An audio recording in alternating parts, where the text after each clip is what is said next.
Welcome to Hot to Trot. I'm your host, Ashley Eisenbiel. This is not your normal horse racing podcast. Hello, and welcome back to Hot to Trot. We're here for season 3. I didn't think we'd ever see it, but we're back. Here we are. This is episode 1, and I have my new permanent co-host, Madeline Twaddle, with me. Hi, guys. I'm excited for season 3. We have a lot of exciting things planned, but Ashley and I have been a little busy. We were away in Harrisburg for the Pennsylvania Farm Show, and if you follow our social media, you saw that we were having a little fun. We had the booth going. We had the full cam showing. We had Pennsylvania breeders come out for a day. And we also spent some time in the Steinmetz family farm because they brought their goats with them. So we were running around their little play area, cuddling the goats. It was a fun time. I love those guys. They've been, that was like a new exhibit 2 years ago. So as soon as they brought goat snuggling in, it was a hit. And I was like, oh, we need to make best friends with these people because I need to be able to touch a goat whenever I want when I'm there.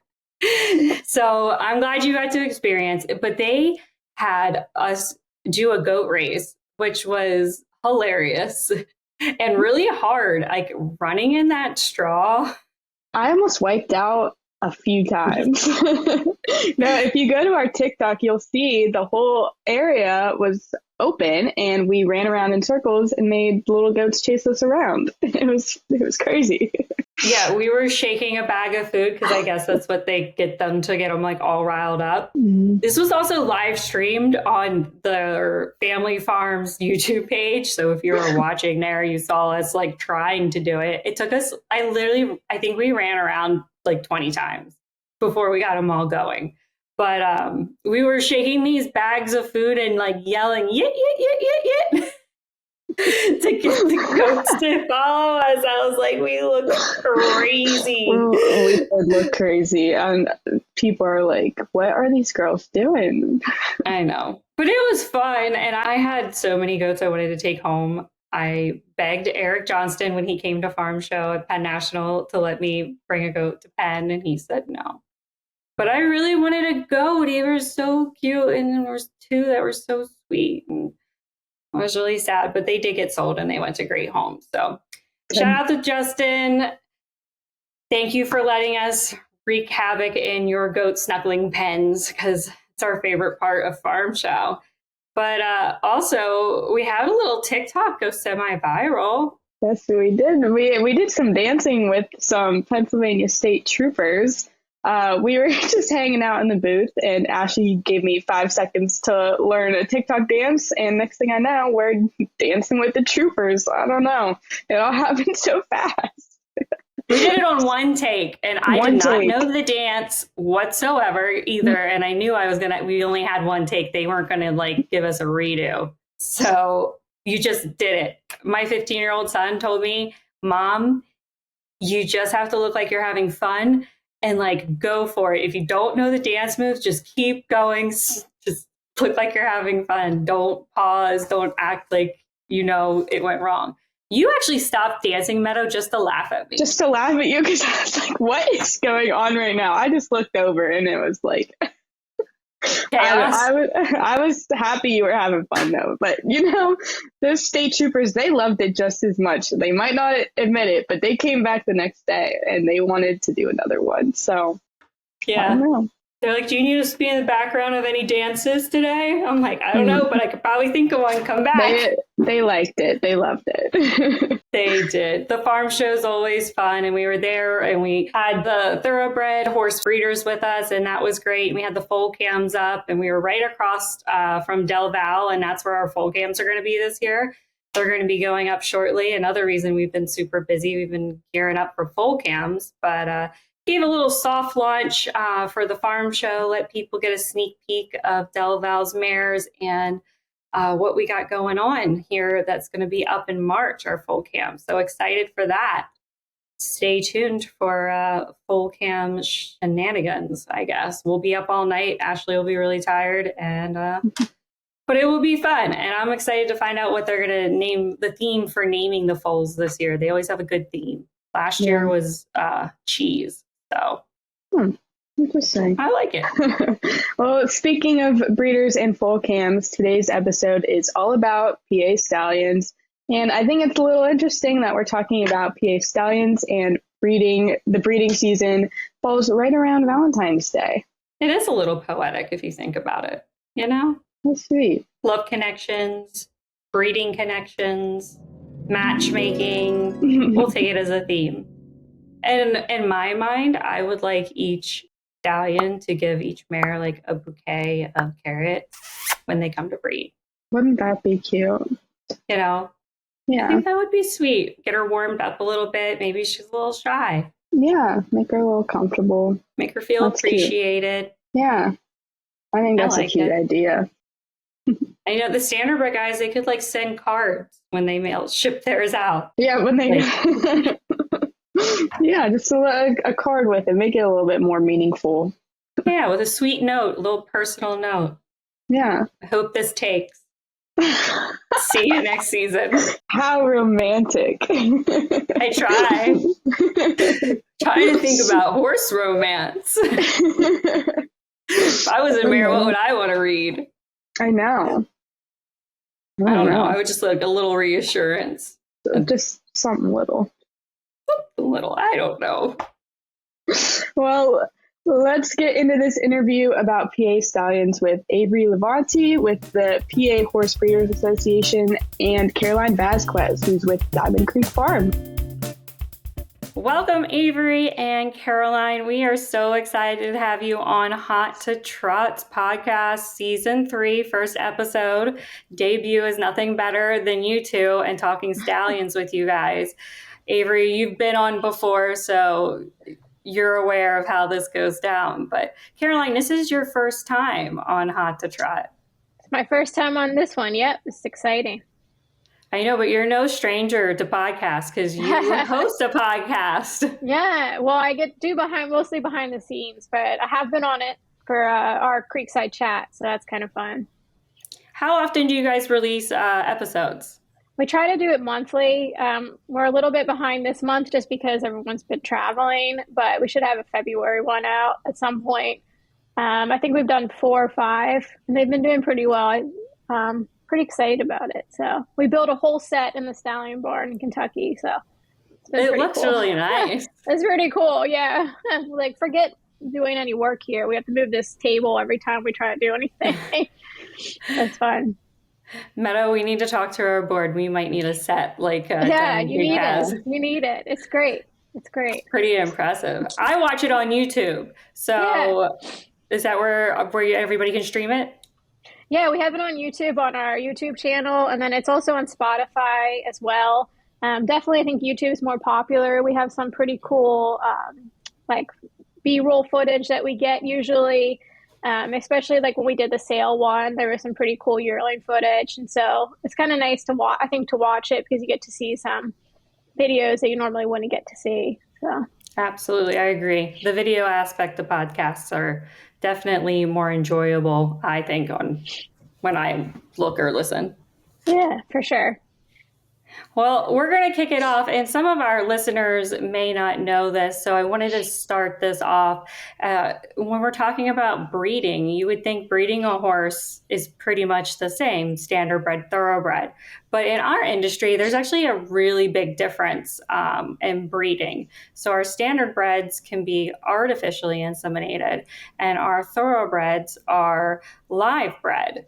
So, Averie, I would love for you to kind of tell our listeners why we do not use artificial insemination when breeding thoroughbreds. I think the reason that the Jockey Club uses is for gene diversity. In other words, like, I'm sure it could be limited, but if with AI, you can breed a lot more mares versus live cover. So I think the thought is, if the mare has to physically visit the stallion, it can kind of help disperse the mares a little better. Because, it would be easier per se to get into the popular stallions or the commercial stallions if they were more readily available. So it seems like that's the main reason, is for the gene diversity to kind of keep things, spread out among everyone. So that's the reason that I've heard in the past. But yeah, it makes it difficult, I think, but it has, I think it's a good reason. Because you already see a lot of the top stallions breeding a lot. By our standards, I'm not sure if the standard breds are any different, but if you're breeding 200 mares, it's pretty hefty on the thoroughbred end. So I think it definitely helps not making it get like way out of hand, if that makes any sense. But yeah, that's the kind of complicated answer, I guess.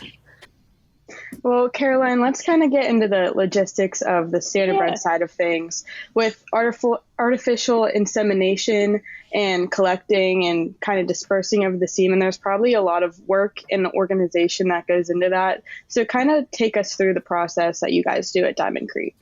It's actually probably easier than live cover, to be honest, because live cover you need like a stallion handler, a mare handler. You usually need a couple other people. You have to make sure the mare is receptive to the stallion. Whereas in our situation, our mare is always receptive to the stallion because our mare is a rubber dummy.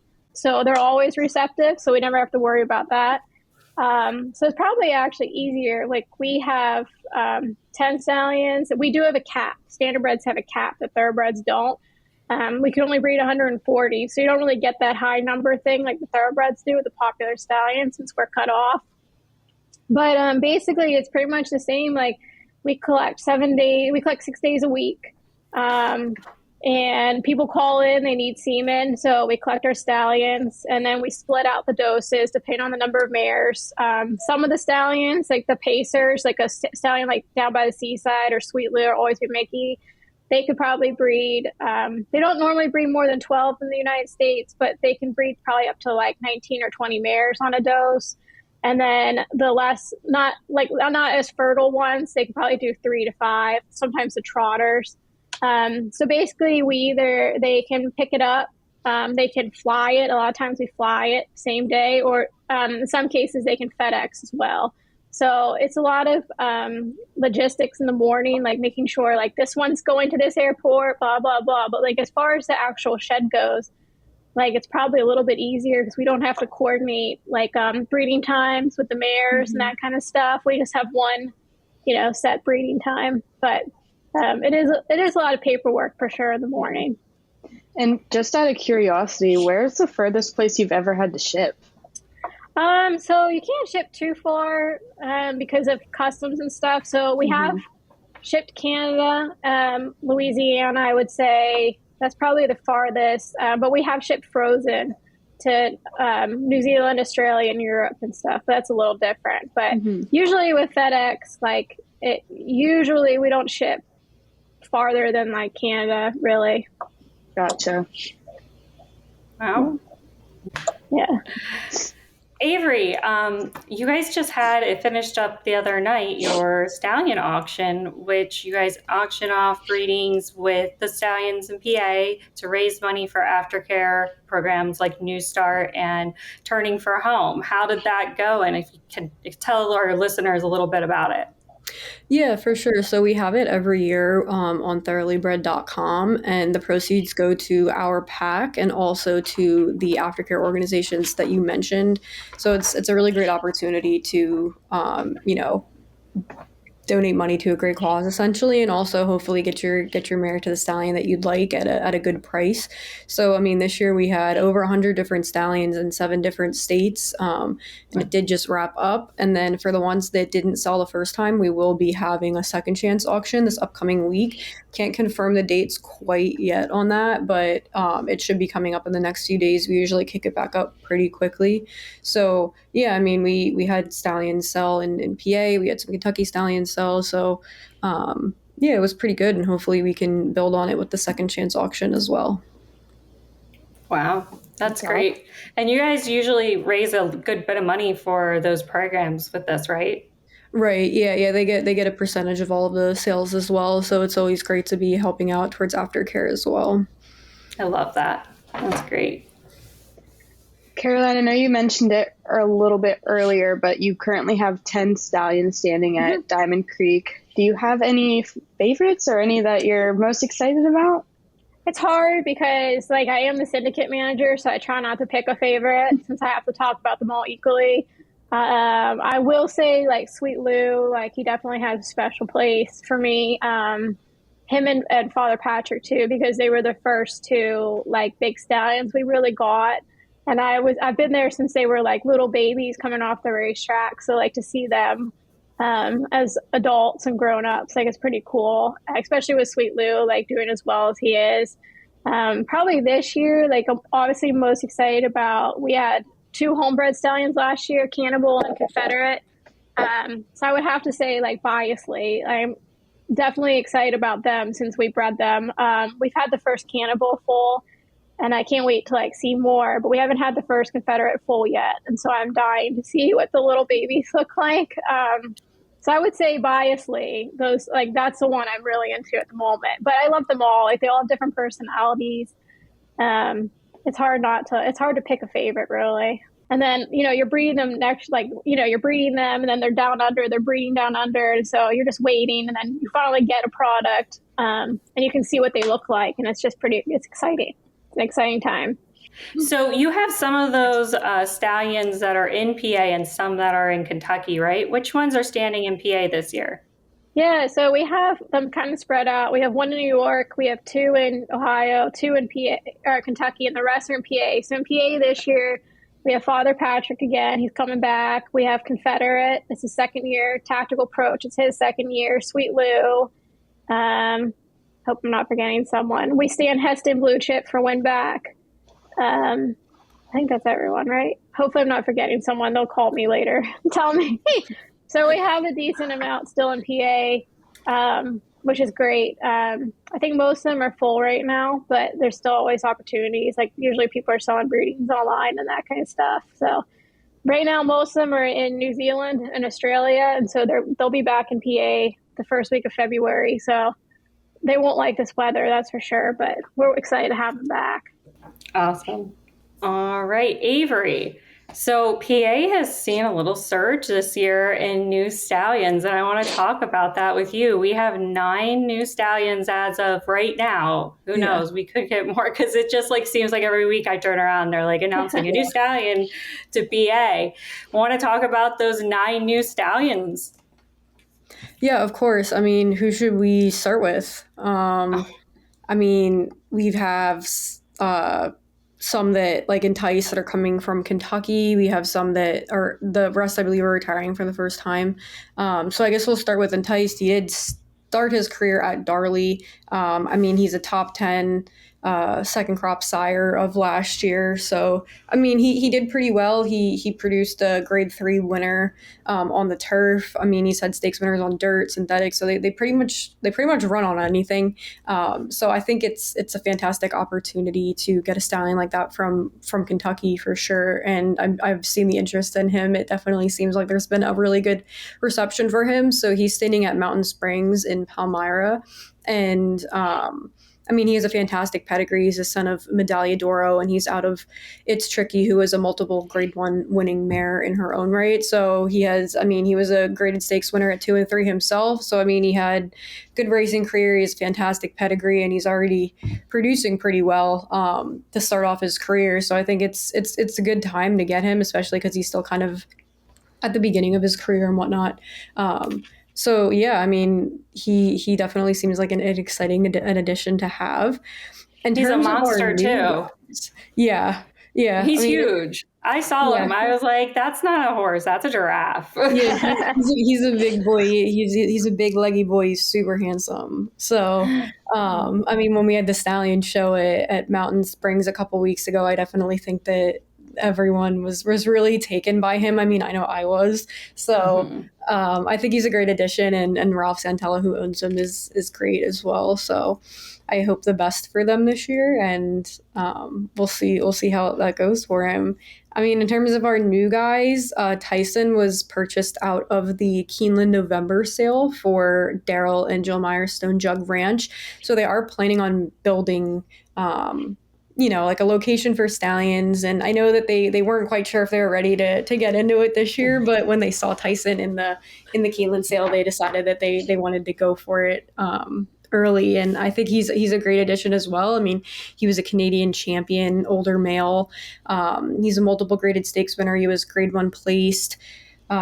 He also comes from a fantastic family, and it's one of my favorite female families in the stud book. He traces back to Better Than Honor, who produced 2 Belmont Stakes winners, and her daughters are fantastic producers as well. So, I mean, he comes from the direct female family of Belmont Stakes winner Arcangelo. His dam is his sister to Arcangelo's dam, and he's a son of Tappet. So, I mean, he also has, I mean, he had racing goods, pedigree goods. Like, I think he'll be great as well. And it's really exciting to see, new people get involved in the stallion industry as well. So I'm really excited to see how it goes for them. And hopefully we can see and hopefully we can see their operation continue to grow. So that's I believe it's Lewisberry, right? I think they're in Dillsburg, aren't they? In Dillsburg? Yeah. It's like I've seen both addresses, but it's south of they're literally. It's actually really funny because they're like really close to our Pennsylvania farm, and we're like, where the heck? Because it's a very small like town, so we're like, where is there a whole farm? So and I mean they really only jumped into thoroughbreds like the past few years. So it's great to see. Like, I know they purchased some mares a few years ago, and those were their first like thoroughbred mares that they started breeding. So it's super exciting to see them want to get into stallions as well now. So, I mean, I wish them the best as well, and hopefully we'll see it continue to grow. We're only through 2 of 9. Wow. We also have Zozo's coming. He's retiring to Rodney Eckenrode's Equistar Farm in Anvil. So he's a son of Munnings. He was a millionaire, a graded stakes winner. He ran the Kentucky Derby. He was a fantastic miler. So, I mean, he's a great addition as well. Just getting these stallions by top Kentucky stallions, I think is really what our breeders want to see. So I think he'll be a great addition as well. Of course, I can't leave out Rich Strike. I believe he's the 3rd Kentucky Derby winner to be standing in PA. I mean, I think Real Quiet was the first one, and then obviously we have Smarty, so I believe it's the 3rd one. So, it's always great to have a Kentucky Derby winner, even if they, were like Rich Strike, who was, the rags to riches 80-1 story. He's a son of Keen Ice, who's a grade 1 winning son of Curlin, and his dam was a Canadian champion as well, who's produced some other black type winners as well. So, I mean, he's a good looking horse, honestly, and I think that people are excited to see a horse like that come here. So it's always exciting to have a stallion like that. So the reception seems. Yeah, so he's also at Rich Miller's Mountain Springs, and I think that the reception was pretty good for him at the stallion show that they had as well. So he's standing for 6,500 live full. Wow. In terms of, well, you know what? Let me just hit on Alejandro first, because he's also at Mountain Springs. So we also have Alejandro. He's owned by Lynn Cash of Built Right Stables. He has, the pedigree that just the most fantastic pedigree. He's by Curlin, and he's out of Rachel's Valentina, who's the only daughter of Rachel Alexandra. So he has pedigree for days, if that's what you're looking for. He's a pretty big, handsome horse as well. So those are all the ones that we have at Mountain Springs that are new, those 3. And then over in Gettysburg at Cabin Creek for Maria Vorhauer, she got Curlin's Wisdom, Imposing, and Magic Spoon. So Curlin's Wisdom is a son of Curlin. He was black type placed. He comes from the female family of Connect, who's a top sire in Kentucky. Imposing has another fantastic pedigree. He's the first son of Gunrunner to be standing outside of Kentucky, and Gunrunner sons their breeding is like close to as many mares as him. So, I mean, they're super in super high demand. So not only is he a son of Gunrunner, he's out of Untappable, who was a fantastic filly during her racing career. She won the Kentucky Oaks, the Breeders' Cup Distaff. She was champion 3-year-old filly that year. So, I mean, he's also has no shortage of good genes on his end. And then Magic Spoon is a son of Good Magic, who's another super hot young stallion. I mean, he produced Kentucky Derby winner Mage, among others. So Magic Spoon was a stakes winning 2-year-old by him. He's also super handsome. He came here from from California, so I believe he's still adjusting to the weather here. But no, he's a wake-up call this week. No kidding, yeah. right? Yeah, he was. She said it was a little bit of a culture shock for him when he came here because he's also Calbred, so he grew up in California. He had never left California, but when he came here and he vanned all the way from California, so I think it took him a minute to adjust to the lovely PA weather. And then last but certainly not least, we have Baron, who is standing at Win Oaks in Delta. Baron is a son of Wajilia, who also stands at Win Oaks. Wajilia is always punching above his weight, so it's great to see a son of his retire as well.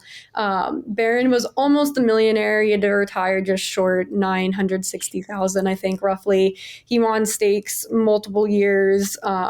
And so it's great to see a son of Wajilia retire and kind of, maybe follow in his footsteps as well. So, yeah, I mean, that was the very long-winded answer for our 9 new stallions coming to PA, but it's definitely a super, super exciting time, and hopefully everyone's ready to send their mares to all these guys. Yeah, I knew you were the right person to have on this episode to talk about Hopefully all these. I did them justice.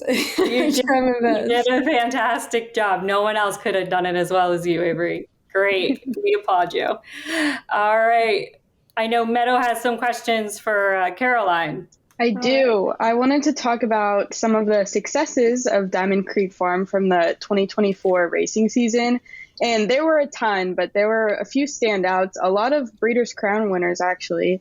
Mickey and Minnie won the Breeders' Crown for 2-year-old fillies, Sire Stakes winner, Bluegrass Series winner. Sippin' on Ciroc by Down by the Seaside set the world record in the leg of the Kentucky Championship Series. We have Highland Kismet, who I love to watch that last season. 3-year-old second in the Hambletonian. And then, of course, the Sweet Lose, My Girl EJ, Rose, and Blueprint. These are all some of the biggest names in harness racing. So how closely do you watch these horses and kind of stay updated? So we definitely, especially like with all the stallions, like the offspring, we very closely track it because it's very important for their career if we can show that they have progeny that's made it. And you also just get invested in it. Mickey and Minnie, like, she's a really cool horse. Always be Mickey. He's like always a horse that seems so underrated to me. He's had multiple Breeders' Crown. I think he's had a Breeders' Crown winner. Like, I think he's had 8. I think he has one of the records or tied the record for the number of Breeders' Crown winners. He has a Dan Patch winner, I think, every year. And yet, like, he's like super underrated that way. So, like, showing him that once again he has yet another Breeders' Crown Dan Patch winner just goes to show. Mickey and Minnie is a pretty cool horse, and Chris Ryder, who trains her, is an awesome person. So it's really nice to see that, him getting some recognition for that. And then, of course, the Sweet Lose. All 3 of those Sweet Lose are Burke homebreds, and they did a great job.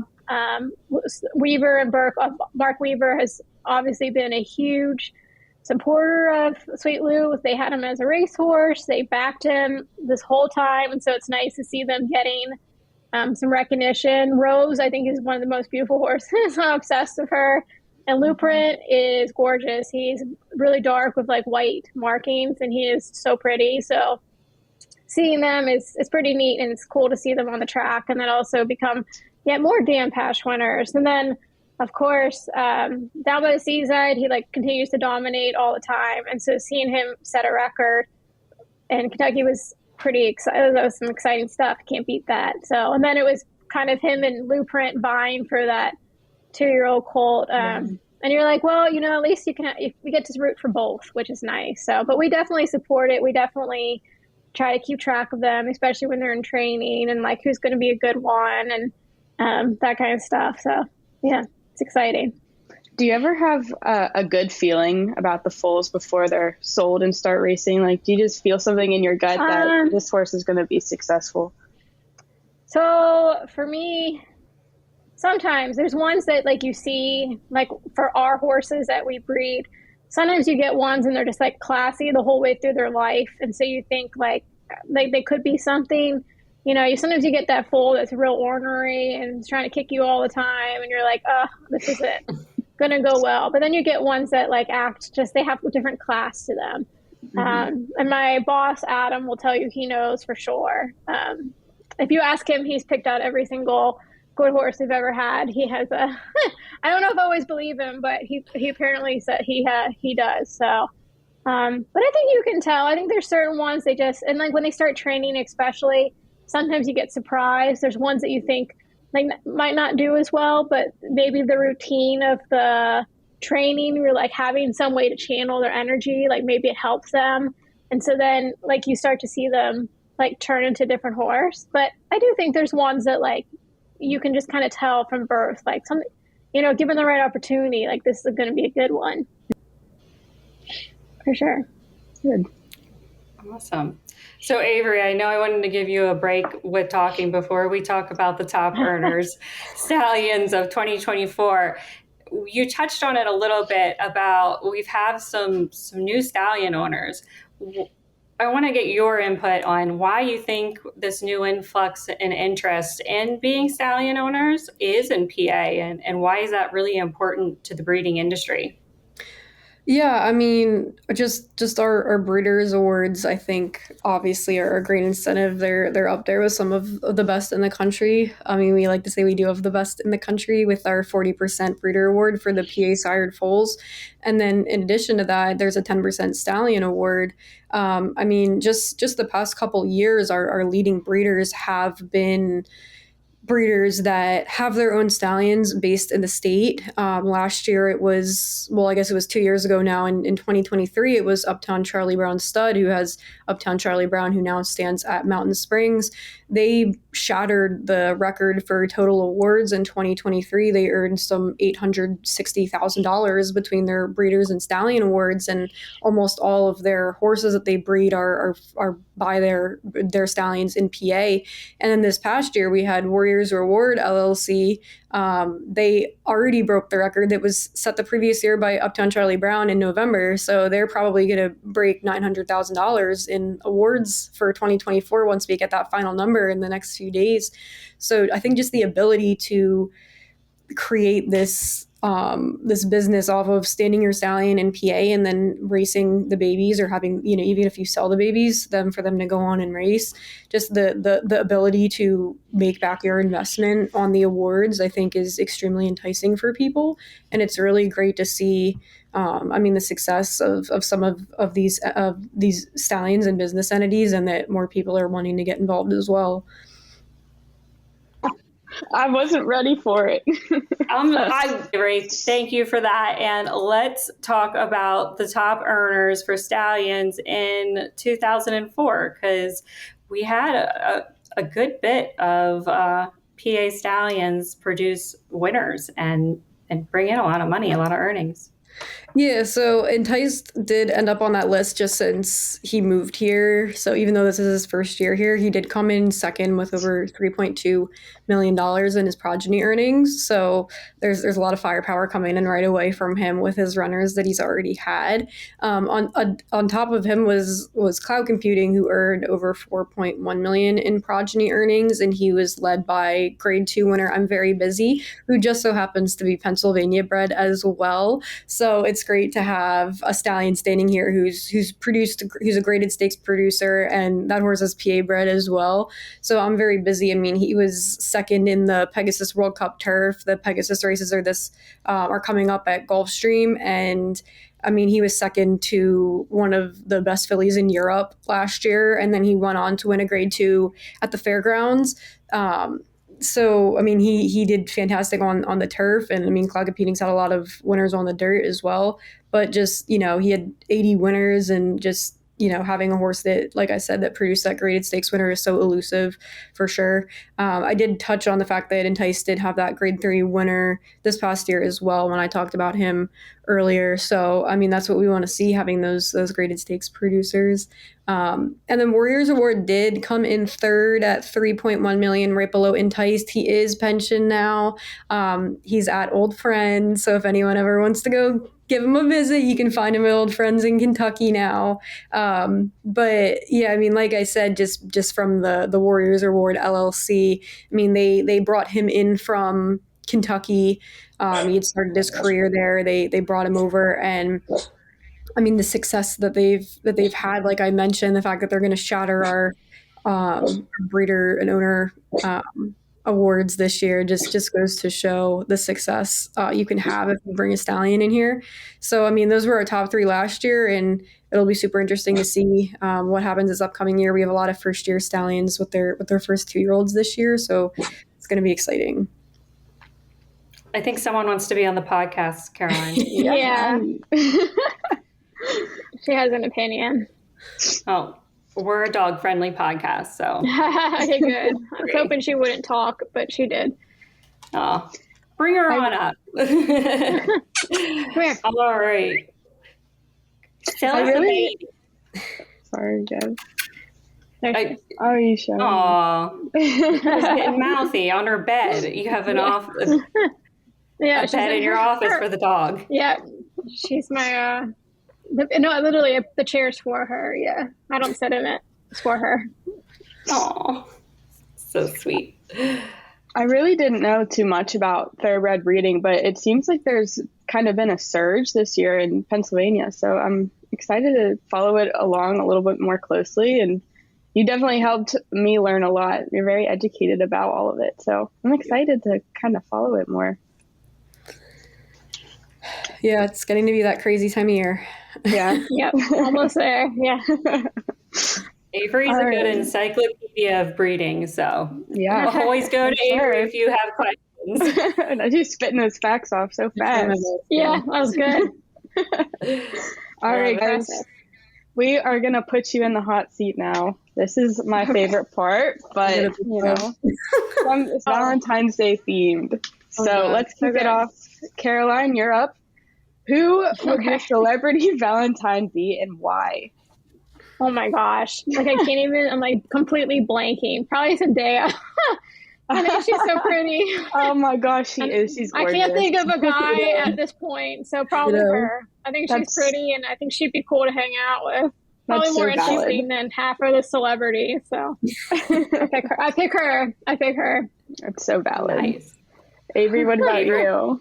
I'm gonna copy hers. Yeah. Oh my gosh. I think she'd be really cool. She'd probably like dress you really well, So yeah. And I have more interested in her. Yeah, I have no fashion sense too, so. Yeah, me neither. Like, I would need some help. Yeah. Like, it'd be a fun experience. I'd rather have like a Galentine's, really. So yeah. All right.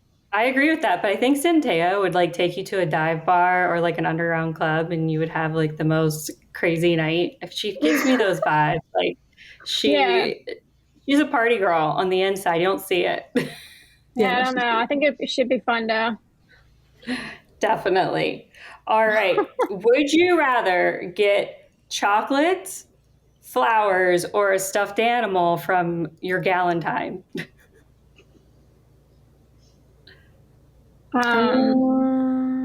If it's good chocolate. Yeah. If it's like I'm not a huge dollar store chocolate, then no. Yeah, like I'm not a huge candy eater, but yeah, I can go for some good quality chocolate. I mean, I'm not. If it's Zendaya, I'm never right? I'm never gonna knock a stuffed animal though. I would lie if I say I still don't have stuffed animals as a grown one. What are they? Like Squishables, whatever they call it, Squishmallows. Oh yeah. Yeah. I don't have one of those, but yeah. Me neither, and I feel like I need one, but I have some of the 36. I have some of the racehorse plushies that they have in Japan. Oh. I got a couple of those from a friend, so I have some of those in my room. Yeah, that's cool. All right.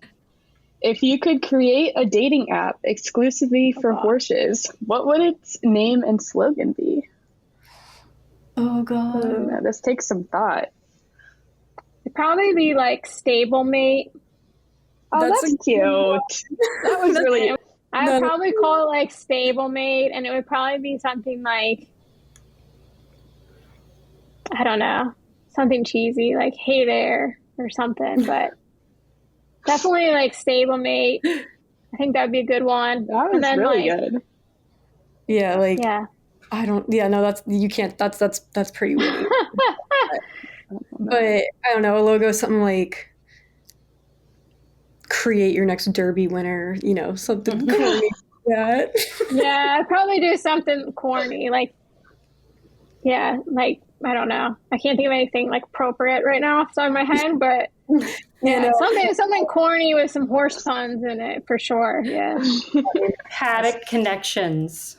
Yeah, you know, like instead of missed connections, you could do paddock connections. Like instead of like swiping, it would be like pulling barn doors open. I love it. I kind of like this. I'm really liking this idea. We could mark this. Huh. And you would set like what are your interests? Like, are you a pacer? Are you a trotter? What, you know, like, are you interested in other pacers? I am. This could be the next step in Pennsylvania breeding. I like it. An app. Yeah.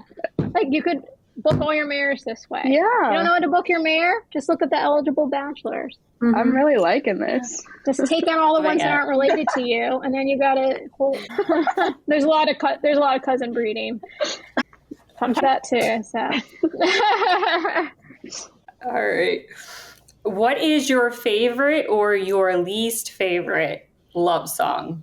So you can pick one. You can go with your favorite love song or your least favorite love song. Because I know what my least favorite is off the top of my head. Really? I don't. Yeah, what's yours? Because I think about it. Kiss from a Rose. That song. I don't really like. No. Yeah, I can't think of like a particular one. Like I don't really like a lot of the country ones. Like any kind of country love song. Like, not a fan. Like if there's a truck involved, like, meh. Not for me, you know? So that's not romantic. That's work. When I was like a teenager, like my go-to song was Our Song by Taylor Swift. Oh yeah, that's a great classic. Like that was like my go-to for like years. Like even after it was stale, it's still like like at like the roller skating rink, like I'd still be requesting Our Song. I was like old enough where like Teardrops on the Guitar, like that was like a big one. Like So, but yeah, you could probably do like any Taylor Swift song. Oh yeah, for sure. All right, Caroline and Averie, thank you so much for joining us on this podcast. I learned a lot. I know our viewers will learn a lot about the breeding industry. So thank you again for joining us. I also want to plug your guys' websites real quick before we go. Diamond Creek, where can they find you? Social media, Caroline? Yeah. We have diamondcreekfarm.com. We have pretty active on Instagram and Facebook. I also want to say we do have a Valentine's Day Stallion open house on the 15th at our Pennsylvania farm. So if anyone's around, it's 12 to 2 in Dillsburg, and you can meet all the boys, and we'll have like Valentine's Day. Maybe Stablemate will debut there, who knows? But we'll have some Valentine's Day themed party stuff up. So if you're looking to breed a mare or you just want to come meet the boys, like, you're welcome to come out. And there'll be information about that on the internet too. So Averie? Where can we find breeders? Our website is pabred.com. Our Twitter is PA_PHBA. Our Facebook page is PABred, and our Instagram is PA Horse Breeders. So that's where you can find us on our socials. We also have some stallion pages as well. So that's PA Stallions that you can find on all of the same networks as well. Great. Well, thank you, ladies, for joining us for our special Valentine's Day Stallion episode. It's been fun. Yeah. Thank you. Thanks, guys. Thank you. Thanks for listening, and thank you to the Standardbred Breeders of Pennsylvania for sponsoring Hot to Trot. We'll see you next time.